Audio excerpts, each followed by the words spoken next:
Hi, Marilyn O'Hearn here with Courtney Thomas of the Central Exchange, and we're live at Westport Complex Pod at the start of the We STEM Village, talking about how to boost your cultural intelligence, especially looking at women in the workplace. So, Courtney, tell us about some of the challenges you see for women in the workplace.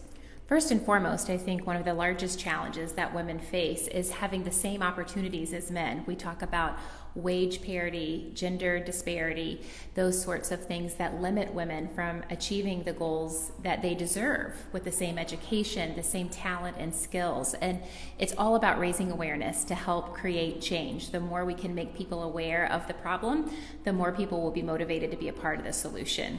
Yes, I love that. And that's what I say about my bias work is be part of the solution. Awareness is not enough. And we know in organizations that when they have the higher diversity rate in the boardroom and in the at the executive table, that they're up to 35% more profitable. So that's right. There's something in it for everybody, right? Yes, absolutely. Yes, and we're talking about STEM, and that's particularly an issue in STEM. Do you want to talk a little bit about that? Absolutely. So one of the most staggering statistics for me to learn when I joined Central Exchange is women make up only 24% of the workforce in the fields of science, technology, engineering, math, and medicine.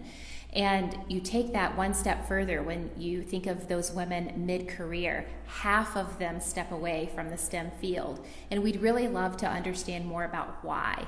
Why is it that way, and what can we do to solve it? How are we giving women more support in those roles and in those fields to carry the load of a family or their volunteer interests or just the internal support and network that they need to continue to grow and thrive. So our We STEM initiative in particular is really focused on that. And tonight we're kicking off the We STEM Village, where we're trying to bring women together in a multitude of disciplines in the STEM field to talk about how we will do that, how we will create that network of support in hopes to increase that statistic over the years.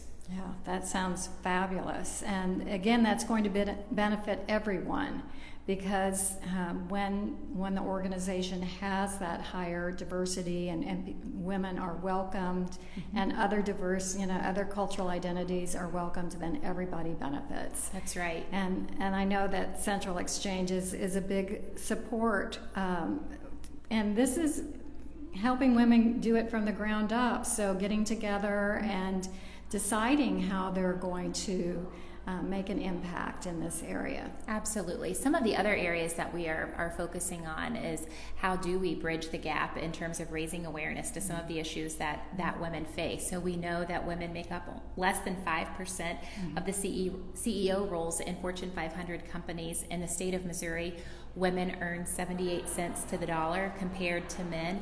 And those are statistics that men and women should be concerned about. And men and women should be working together to create change. And that's one of the things that we are working on at Central Exchange, is how we engage more men at the table to help us in our mission to advance women.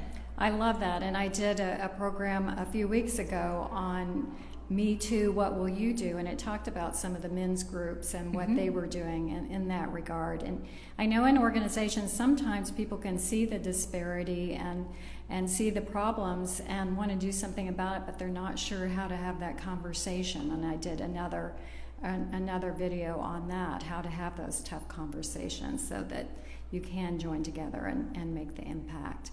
So any parting words for you, Courtney? I just appreciate the work that you're doing, and as we think about some of those unconscious biases and the role that they play in women not getting what they deserve, that's something for us to think about too for the younger generation. So what are we doing? What are the words that we're choosing to say?